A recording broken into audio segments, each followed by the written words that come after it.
آخرین جمله رو هم به امام و مقتدای خودمون ولی اصل ارواحنا فدا عرض کنیم.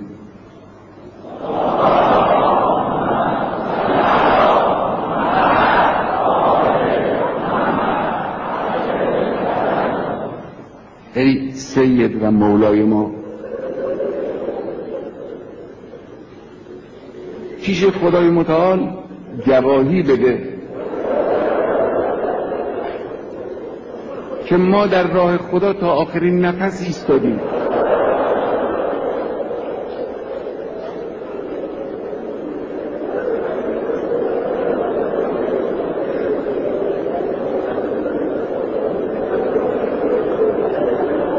بزرگترین آرزو و افتخار بنده این است که در این راه پر افتخار، پر فیض، پر بهجت جان خودم را تقدیم کنم.